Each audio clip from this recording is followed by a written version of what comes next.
So this guy... You know what? You're gonna think I made this story up, because it is wild. Now the story is about this guy, James. And James is 35, living in a small town in West Virginia, and he's kind of an awful guy. Like, he drinks a lot, he abuses his wife. But one night in 1983, James gets what's coming to him. Because it's late and he comes home from the bar drunk and he decides his wife needs to make him a snack. His wife is this woman, Cleo. And Cleo's 35. And so he yanks Cleo out of the bed because it's the middle of the night and she's asleep. And he's yelling at her, "Make me some food." And so she makes him some soup. But then he gets mad that the soup is too cold. And grrr, he slings the bowl across the kitchen and bam, it smashes against the wall. Then he notices their wood stove had gone out, so he's all pissed off about that too. And this causes a whole big fight. And he's like roughing up Cleo and he's chasing her around and he's dragging her. It is awful. Now by this point, all this wakes up Cleo's son. We'll call him 17, because he's 17.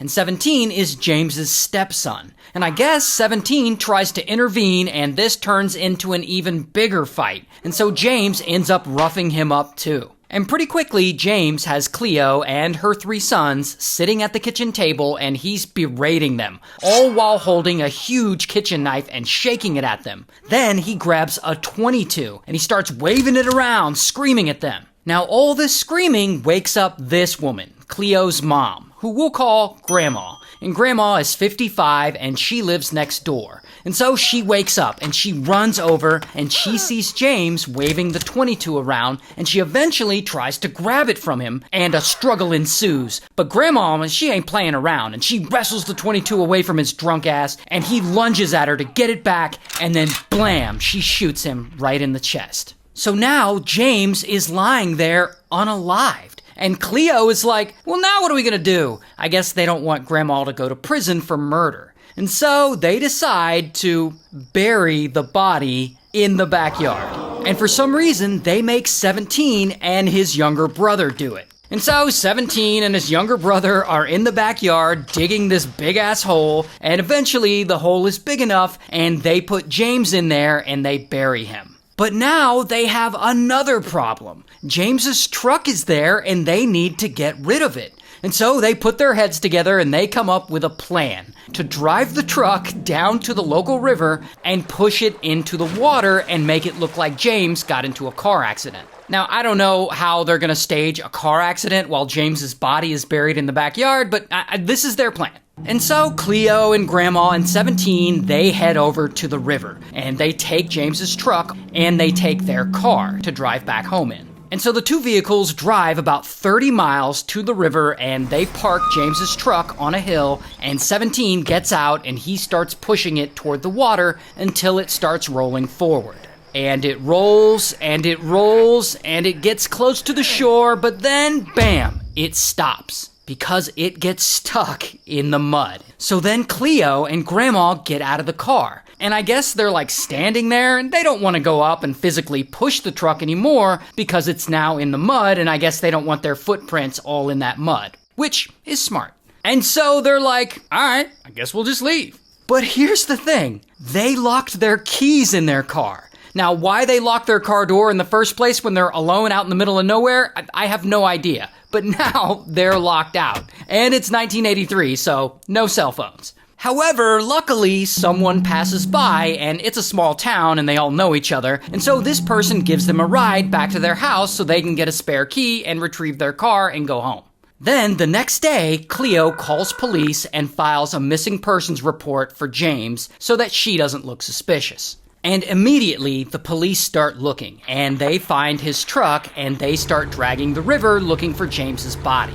But, of course, they don't find anything, and no one suspects Cleo or Grandma, so all they have to do is lay low and keep quiet, and they'll never get caught.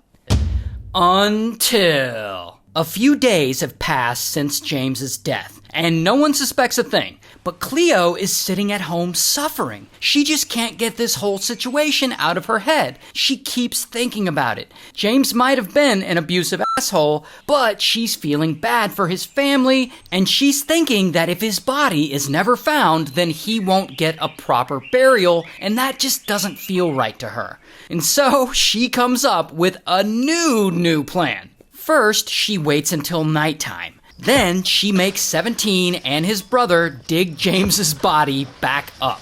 And so her new plan is to take James's body to the local river and throw him over the bridge near the area where they dumped his truck. And then police will find the body and they'll put two and two together and they'll assume it was a car accident, and then he'll get a proper burial. Perfect plan. What could possibly go wrong? Well, once they finally get James out of the hole in the backyard, snap! Grandma starts freaking out because she realizes the .22 that she unalived him with is actually registered to her. She owns it. So if police find the bullet inside of James, they could trace it back to her. And so she gets yet another idea. She'll just remove the bullet from his body. And so they get James's decomposing body and they put it on the kitchen table, and Grandma gets a big kitchen knife and she cuts it open and she starts looking around in there for a bullet.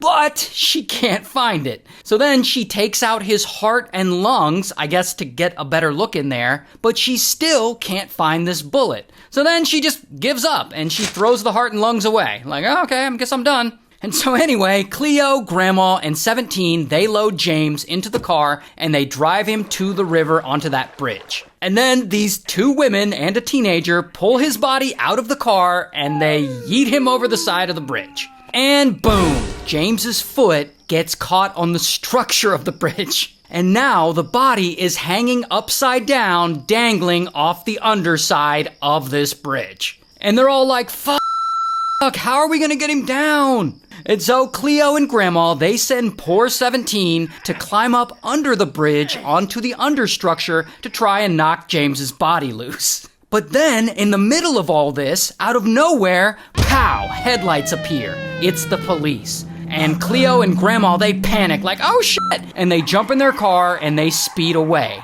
But they leave 17 there underneath the bridge. And so then 17 freaks out and he runs off too, into the woods. And police, they see James's body hanging there from the bridge. And they're like, what the fuck? What kind of hillbilly West Virginia bullshit is this? But anyway, police eventually find 17 in the woods and bam, they arrest him.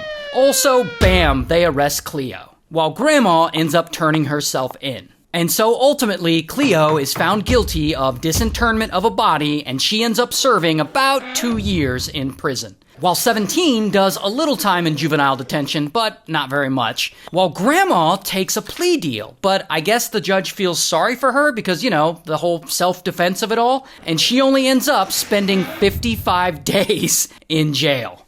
Wow.